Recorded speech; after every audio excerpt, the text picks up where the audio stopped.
Hello everyone, welcome back to the channel. In this video we are going to build a simple project of stopwatch or timer using HTML, CSS and JavaScript. Here we have made one folder named as timer.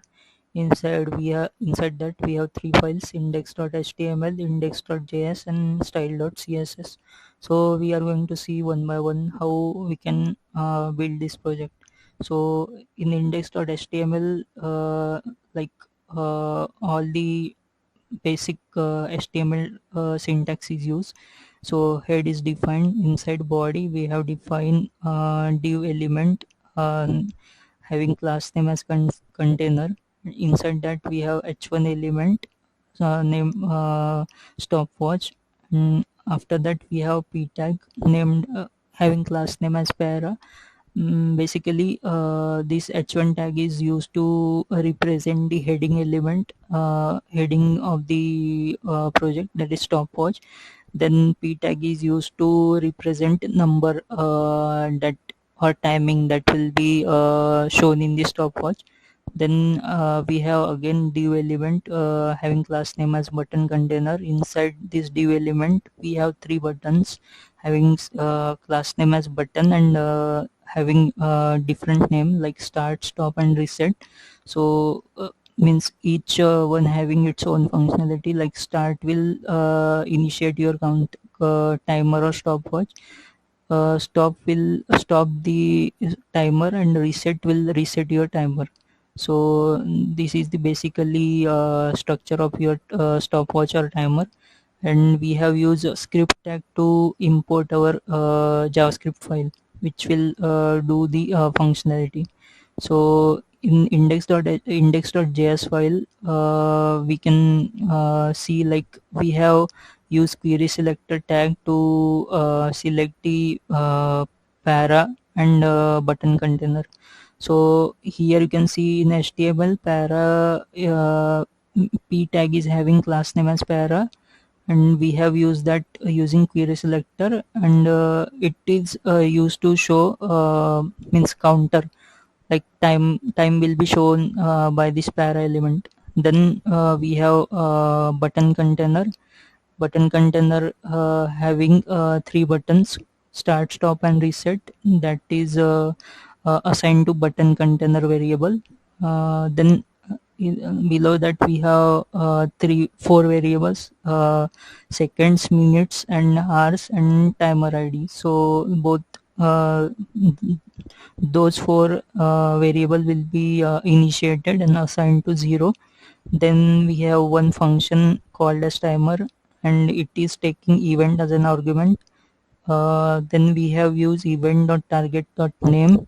Here you can see it will basically return a value of button.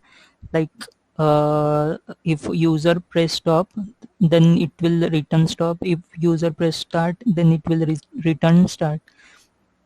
Here we have used console.log statement to output the value of button which will be pressed by driver. It is not mandatory. So once we get the button value, like button value, then we will means add the functionality. If that button is start, then we will use set interval to initiate the counter. First set interval is basically used to output the value after certain interval of time. So like if set interval suppose start is pressed, then seconds firstly second will be second will be incremented, and once the value of second goes to 58, then it will be reassigned to seconds will be reassigned to 0, and then minutes will be incremented. And after minutes reach to 58, suppose a value of minutes is greater than 58, then minutes will be reset to 0 and hours will be incremented.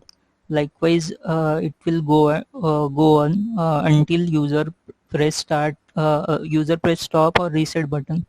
So current timer we have used uh, current timer, you can see we have used current timer to store the or to store the value of timer. Like and here you can see we have set the inner text of current timer using string interpolation. Inside this we have we have given certain conditions. Suppose the value of hours is less than 10, then it will append 0, it will append 0 before that hour value. Suppose hours value is 9, so it will append 0 before that, and if the hour value is 11, so it will not append a 0 value before that. Then we have used plus operator to concatenate the string. Then again we have similar condition for minutes as well as seconds. If the value of hours, minutes or second is less than 10, then it will append 0 before that value, otherwise it will give that value. And it will like set interval will be give output after every 1 second. And if we have second condition, like if the user press stop button, then the value of button is equal to stop, and then we can use clear interval, and the timer will show the current value at which user press the stop button. After that we have reset button. If the user press reset button, then the timer will be reset to this value, like 000. Minutes will be 0, hours will be 0, and second also will be 0. Lastly we have used button container, like we have used add event listener. So if any button from button container is clicked, then timer function will be called. So this is the workflow of the JavaScript file. And here we have used style.css for styling the element or content of the HTML file. So we have used basic styling.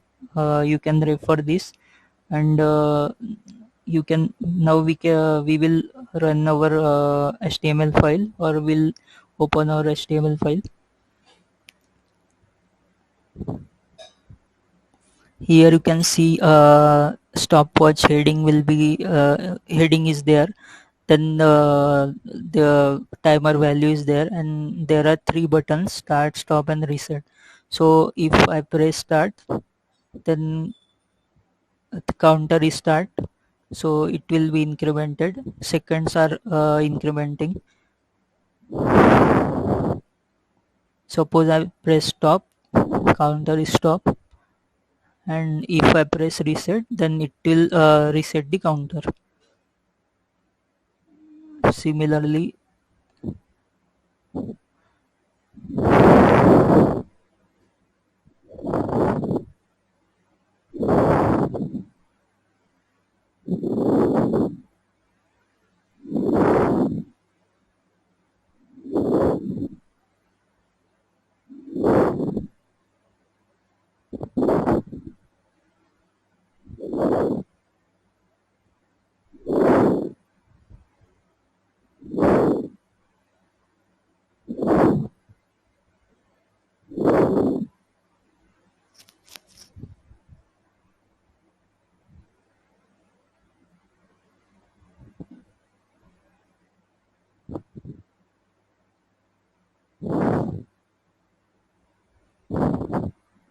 as you can see, counter is reaching to 59.